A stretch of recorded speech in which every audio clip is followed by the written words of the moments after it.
Formula ఈ car race కేసులో ఏం జరుగుతుంది? BRS working president KTR arrest ఖాయమా? ఏసీబీ విచారణలో ఏం తేలింది? ఏసీబీ అధికారులు సంధించిన ప్రశ్నలేంటి? కేటీఆర్ చెప్పిన సమాధానాలేంటి? 6 గంటల పాటు వివరించిన ఏసీబీ మళ్లీ విచారణకు పిలుస్తుందా? ట్విస్ట్లు, జలక్లు, టెన్షన్లు ఫార్ములా ఈ కార్ రేస్ కేసులో కనిపిస్తున్నవి ఇవే. సంబంధం లేని కేసు అని కేటీఆర్, అంతా కేటీఆరే చేశారని ఏసీబీ. ఈ కేసులో కనిపిస్తున్న మలుపులు అన్నీ ఇన్ని కావు. ఇలాంటి పరిణామాల మధ్య కేటీఆర్ ను ఏసీబీ అధికారులు 6 గంటల పాటు విచారించారు. పిటిషన్ల కొట్టివేత, విచారణల పిలుపుతో ఫార్ములా ఈ కార్ రేస్ కేసు వ్యవహారం రోజుకో మలుపు తిరుగుతుంది. ఈ కేసులో మొత్తం మాజీ మంత్రి, BRS working president KTR corner అవుతూ వస్తున్నారు.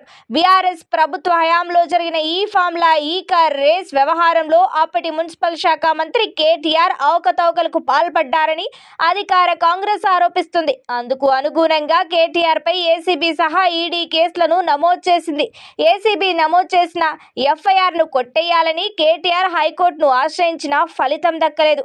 అటు దేశ అత్యున్నత న్యాయస్థానం సుప్రీంకోర్టుకు వెళ్లినా కేటీఆర్ కు రిలీఫ్ లభించలేదు.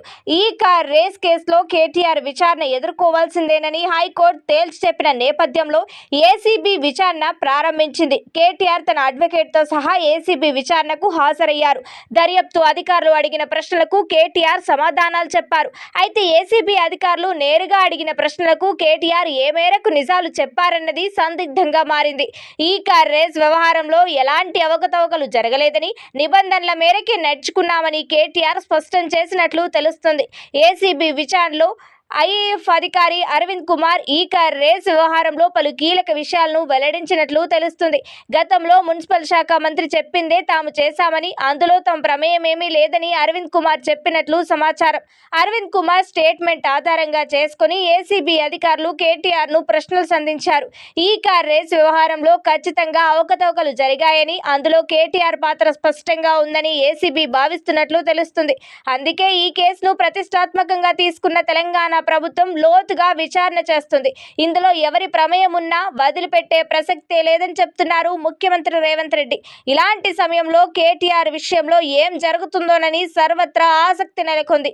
కేటీఆర్ ను అరెస్ట్ చేసి తీరాలన్న తెలంగాణ ప్రభుత్వ పంతం నెగ్గుతుందా, లేదంటే న్యాయం తన వైపు ఉంటుందన్న కేటీఆర్ పంతం నెగ్గించుకుంటారా అన్నది సర్వత్రా ఉత్కంఠ రేపుతుంది. మరోవైపు ఈ నెల 16న ఈడీ విచారణకు కేటీఆర్ హాజరవుతారా, ఏం జరగబోతుందోననేది ఆసక్తికరంగా మారింది.